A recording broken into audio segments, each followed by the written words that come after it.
어떤 환난도 하나님의 뜻을 막을 수 없습니다. 라는 제목의 말씀을 가지고 오늘 함께 은혜 받기를 원합니다. 우리는 살아가면서 실패를 참 두려워합니다. 실패하는 거 좋아하는 사람 아무도 없어요.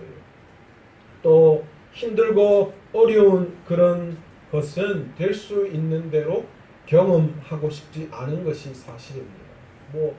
될 수만 있다면 어렵고 힘든 일은 피해가면 참 좋죠. 우리 자녀들을 향한 부모의 마음도 마찬가지인 것 같아요. 저도 우리 애들 있지만요. 우리 애들 바라보면서 될 수 있는 대로 실패를 덜 경험했으면 좋겠다. 그리고 힘들고 어려운 일들은 피해갔으면 좋겠다. 그런 생각이 드는 게 부모의 심정입니다. 그런데 많은 교육학자들이 그런 이야기를 했어요.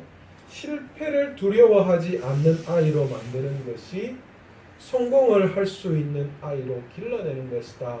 그렇게 이야기했습니다.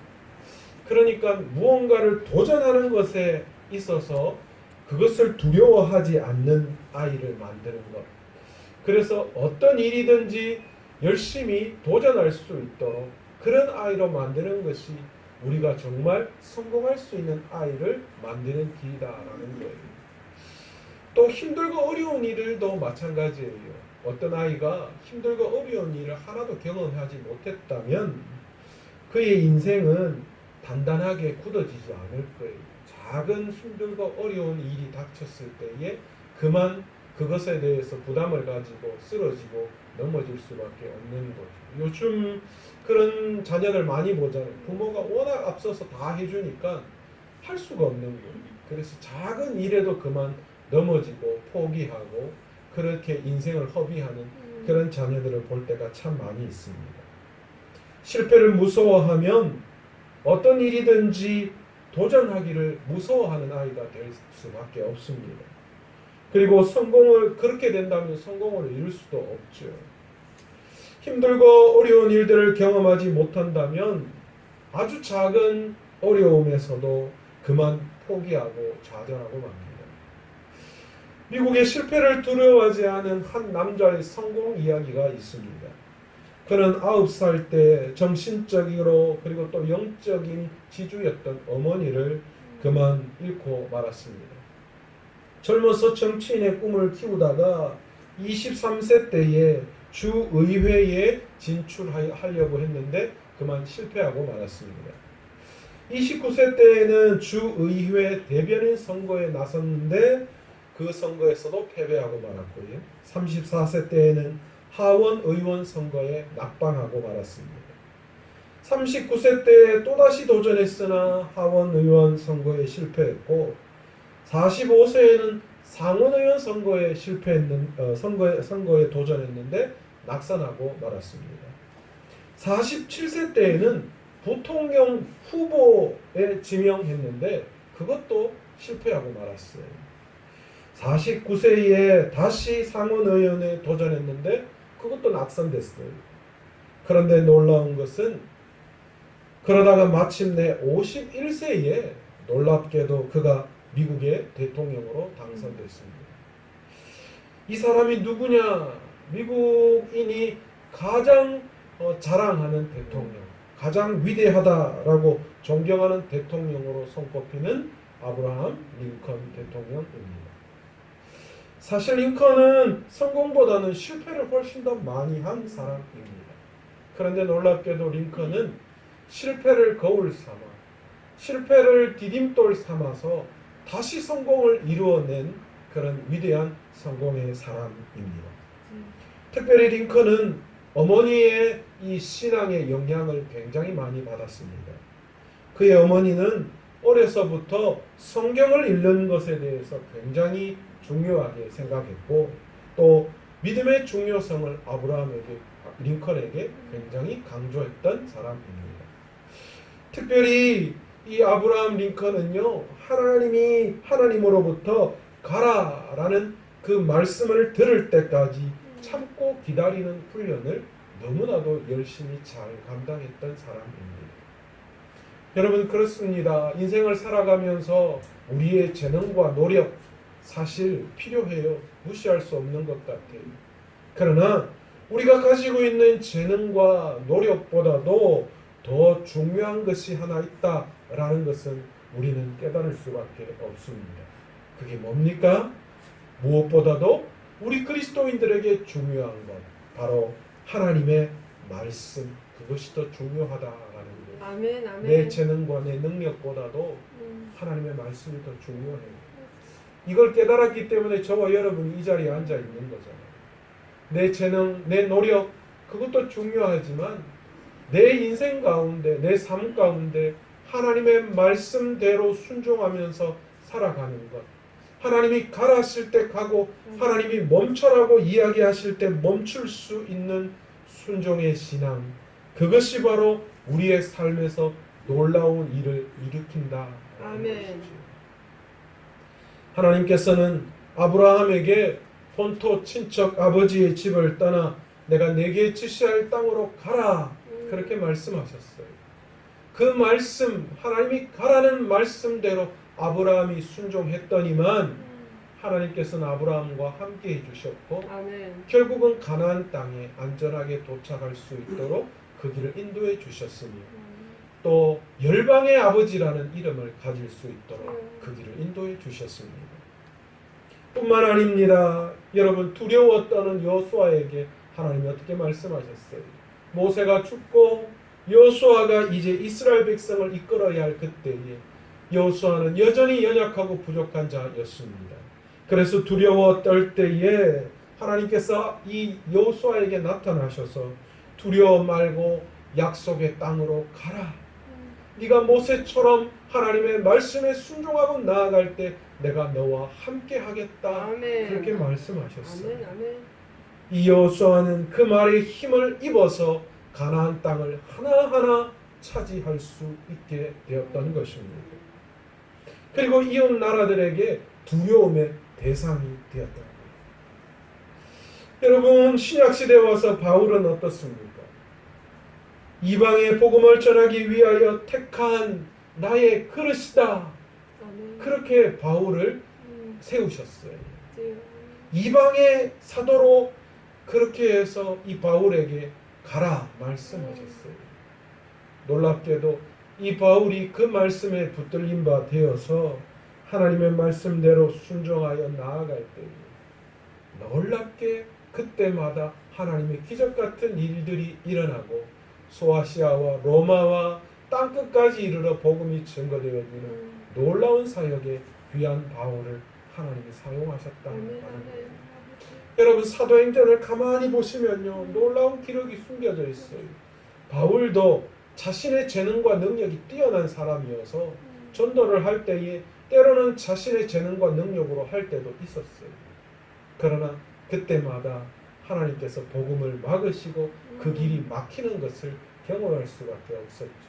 그러나 그의 잘남, 그의 재능을 다 내려놓고 오직 예수 그리스도의 십자가만을 전할 때에 놀라운 기적이 일어날 수 있었던 것입니다. 아멘. 그런데요, 오늘 본문을 가만히 보시면 하나님께서 가지 말라고 만류했음에도 불구하고 자기의 길을 간 사람이 등장합니다. 바로 이방 선지자요, 당대 유명한 복술가이고 그리고 또 영매였던 사람 발람이라는 선지자였습니다. 그는 메소포타미아 지역에서 살았던 사람인데 이 모압과 메소포타미아 지역의 거리는 한 600km 떨어져 있었다라고 합니다. 그리고 이 일이 일어날 때 기원전 1200년 전에 이 일이 일어났고 지금으로부터는 대략 3200년 전에 일어났던 역사에 대한 이야기를 오늘 성경에서 하고 있습니다. 애굽을 탈출한 이스라엘 백성들은 약속의 땅으로 가기 위해서 광야를 거쳐서 가나안 땅으로 들어가야만 했습니다. 광야는 어체어체해서 건넜는데 그런데 이제 본격적으로 요단강을 중심으로 해서 요단 동편에 사는 이방 땅에 살아가는 그 백성들, 이방 민족들이 그 땅을 차지하고 있었던 것입니다. 그 땅을 이미 차지하고 있는 이 백성들과 전쟁을 피할 수가 없게 된 거예요. 먼저 이스라엘 백성들이 요단 동쪽에 있는 아모리 왕 시온에게 이야기합니다. 우리가 최종 목적지는 가나안 땅에 들어가는 거니까 그 땅을 가기 위해서 너희 땅을 그냥 지나가게만 해달라, 그렇게 요청을 합니다. 그런데 이 아모리 왕 시온이 그것을 거절하고 말았습니다. 그리고 도리어 이 아모리 왕 시온이 이스라엘을 쳐서 무찌르기 위해서 전쟁을 일으킵니다. 그런데 놀라운 것은 하나님께서 그들을 이스라엘 백성의 손에 붙이셨어요. 이스라엘이 승리하게 하셨습니다. 그뿐만 아닙니다. 모세가 사람들을 보내어 야세를 정탐하게 하셨고 그 촌락을 빼앗고 그곳에 있는 아모리 사람들을 몰아내게 하셨습니다. 또한 이스라엘이 바산길로 올라가서 바산 왕 옥과 싸워서 승리하게 됩니다. 이 이야기를 들은 이 모압 땅에 거주하고 있는 모압 왕 십볼의 아들 발락이, 발락이 좀 이름이 헷갈려요. 락이 왕입니다. 모압 땅의 왕이었던 발락이 이스라엘의 백성의 소식을 듣습니다. 그런데 이게 장난이 아니거든요. 이게 점점 이스라엘이 자신의 땅으로 들어오는 그 위압감을 느끼는 거예요. 그리고 그들이 하나님과 함께함으로 승리했다는 소식이 들려지자 이 발락이 위협을 느끼기 시작했습니다. 그래서 방법을 생각한 것이 무엇이냐? 이방 선지자, 600km 떨어져 있는 메소포타미아에 살고 있는 이방 선지자 부올의 아들 발람을 불러오게 하는 거였어요. 그래서 그 이방 선지자의 입으로 말미암아 이스라엘을 저주하게 하여서 자신의 땅에서 이스라엘 백성을 몰아내려고 계획을 세운 것입니다. 모압 왕 발락이 모압 장로들과 미디안 장로들을 불러다가 발람을 찾아가서 자기의 뜻을 전하게 합니다. 이 왕이 당신 불러다가 이스라엘을 좀 저주하게 해달라고 합니다. 같이 갑시다. 그렇게 이야기했어요. 빈손으로 갔겠어요? 아닙니다. 발락이 아주 많은 재물을 함께 이 미디안 장로들과 함께 보내어서 발람의 마음을 흔들어 놓습니다. 민수기 22장 8절에 보시면 뭐라고 기록되어져 있는가? 발람이 그들에게 이르되, 그들은 발락의 말을 듣고 찾아온 미디안 장로들과 또 이 모압 장로들이죠. 그들에게 이르되, 이 밤에 여기서 유숙하라. 여호와께서 내게 이르시는 대로 너희에게 대답하리라. 그렇게 이야기합니다. 그래서 발람 이 본문만을 딱 보면요, 우리가 착각하기가 쉬워요. 뭐라고 착각하기 쉽습니까? 발람이 유일하신 하나님을 섬기는 선지자구나. 이야, 하나님의 뜻대로 행하도록 하나님의 뜻을 구하는 선지자이구나. 이렇게 우리는 오해할 수 있습니다. 그러나 그렇지 않습니다. 발람은 여호와를 유일신으로 인정하는 것이 아니라 여러 많은 신들 가운데에 한 신으로 인정하는 신관을 가지고 있는 사람이었어요. 그러니까 이 이스라엘의 전통적인 선지자가 아니었고 이방 선지자예요. 그러니까 우리 정서로 따지면 이 발람은 뭐 하는 사람인가? 점치는 사람, 복술가, 때로는 영매, 귀신하고 뭡니까? 연합해서 이 귀신의 소리를 대신 내어주는 그런 역할을 하는 사람이었던 거예요. 우리가 여기 이게 헷갈리면 안 돼요. 이게 하나님의 뜻을 구한다라고 하니까 우리가 이 발람이 굉장히 영적인 선지자다 그렇게 생각할 수 있으나 그렇지 않습니다.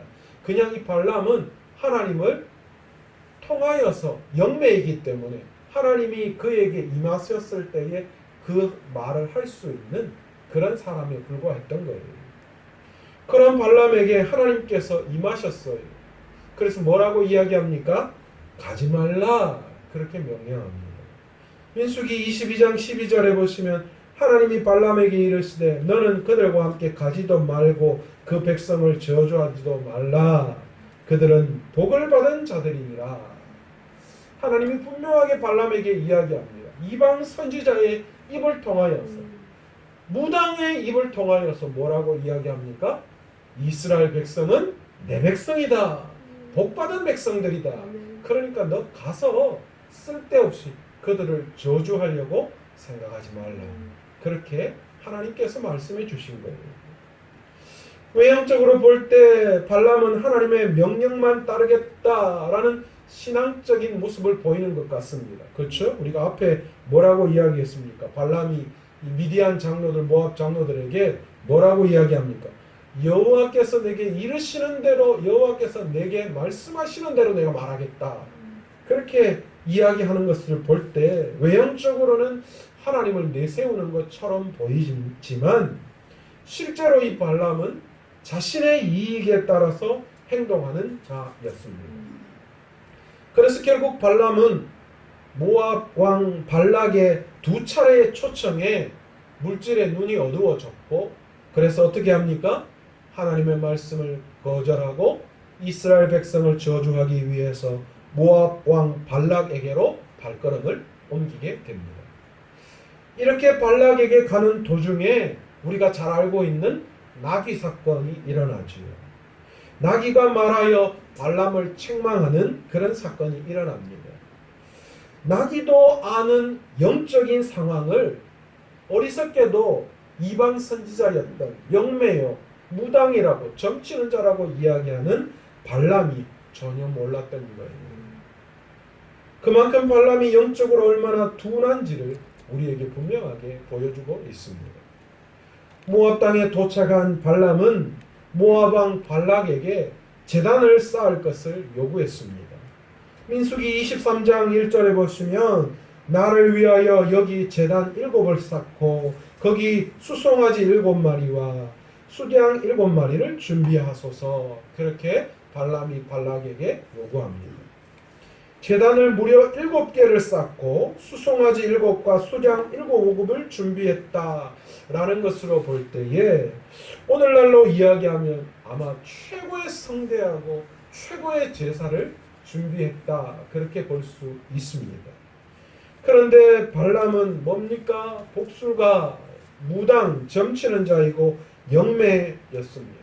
그러니까 오늘날로 이야기하면 몇 천만 원짜리 구판 하나를 벌린 거예요. 드디어 구판이 벌어져 풍악 소리는 점점 높아지고 이 발람이 신기 어린 신명은 최고에 이르게 되었습니다.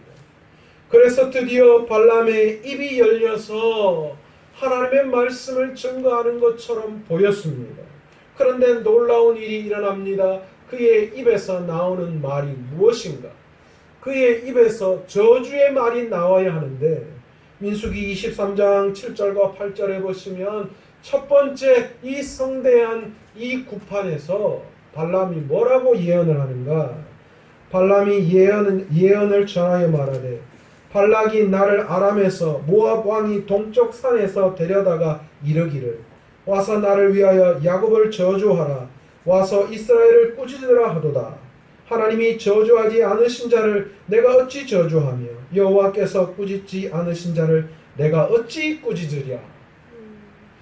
아니 어떻게 이럴 수가 있습니까? 지금 저주하기 위해서 구판을 벌린 발람의 입에 누구보다도 저주의 말이 나와야 하는데 이방 선지자였던 발람의 입에서 저주가 아니라 이스라엘을 축복하고 모압 왕 발락을 지금 저주하는, 모압 왕 발락이 잘못되었음을 이야기하는 그런 고백을 하고 있습니다.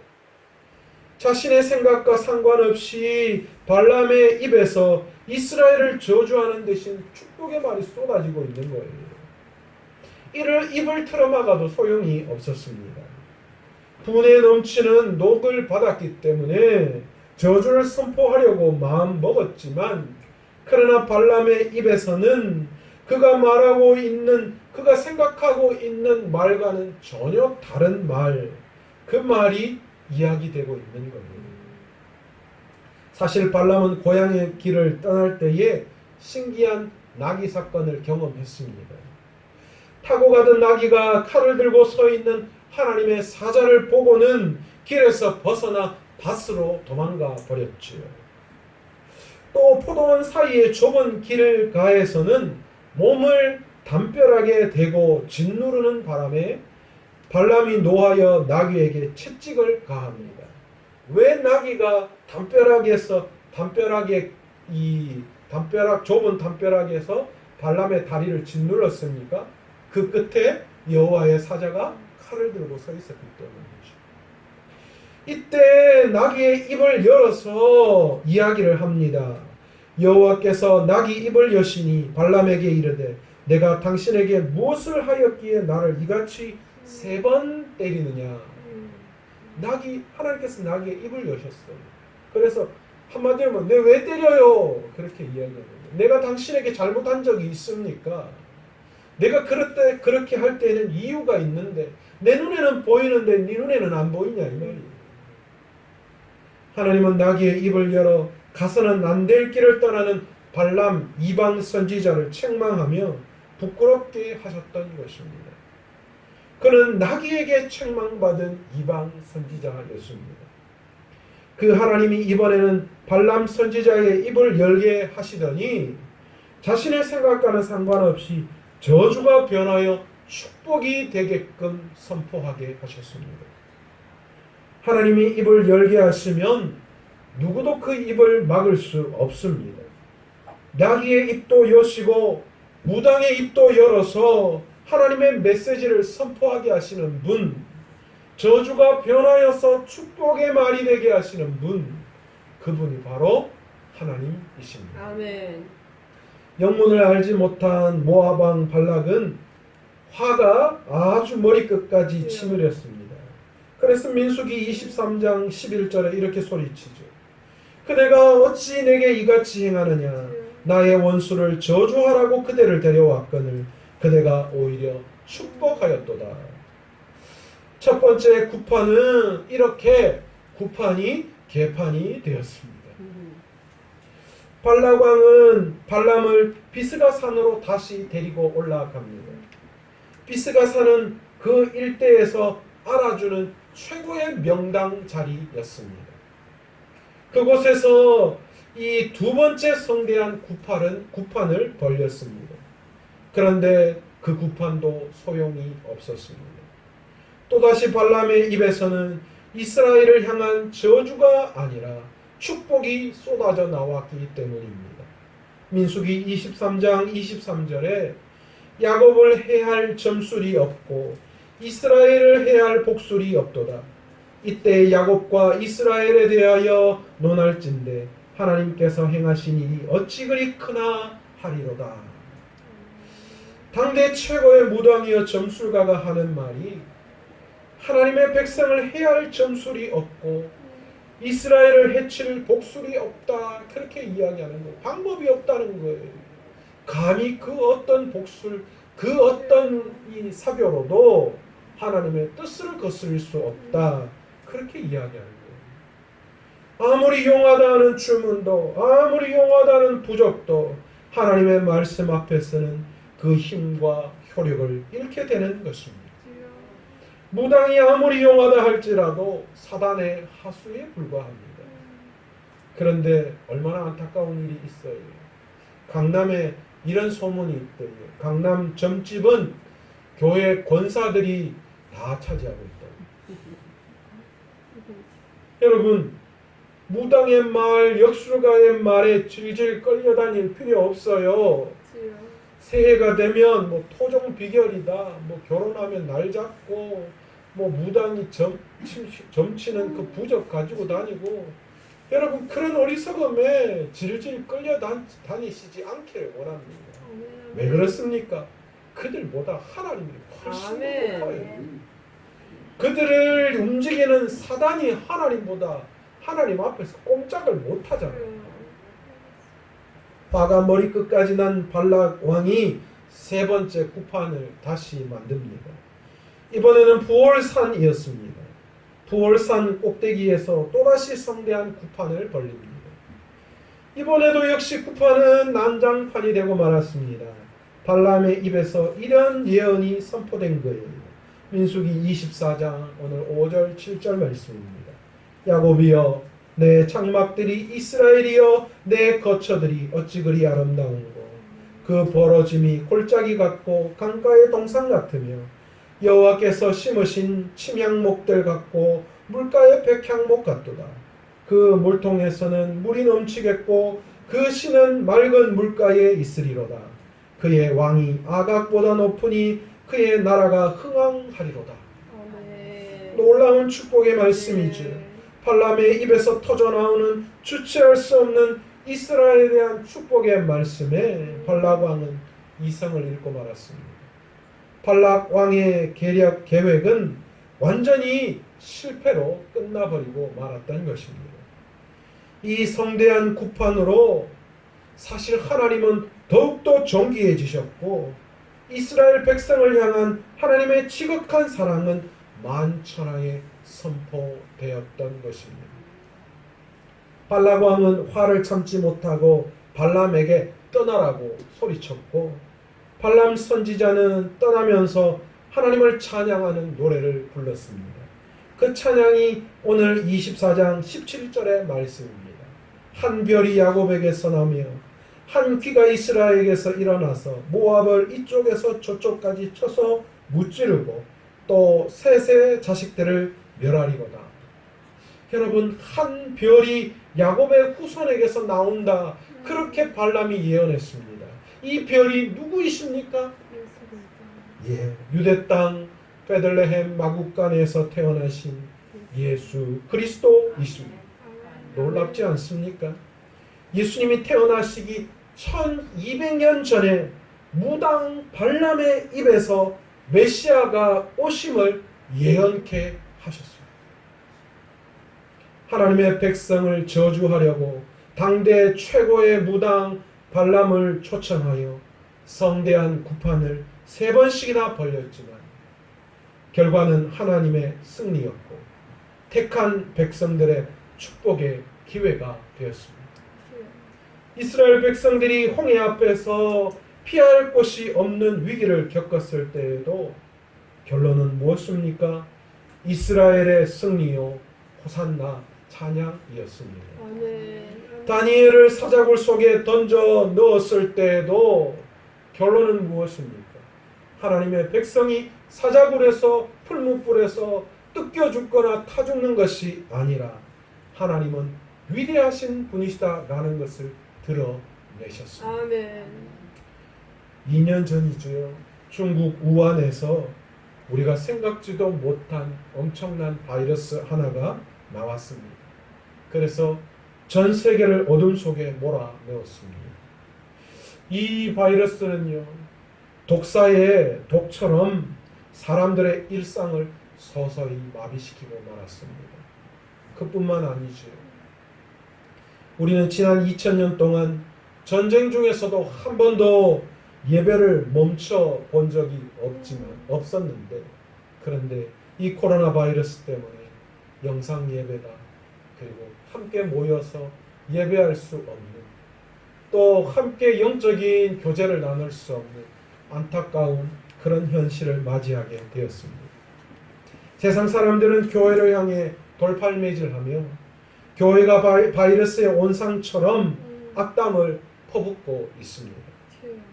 공중 권세 잡은 사단과 악령들은 때를 맞는 듯 교회를 공격했고 또 믿는 성도들을 공격해 오고 있습니다. 마치 성대한 구판을 벌였던 발람과 발락의 행위처럼 오늘날 우리에게 다가오고 있습니다.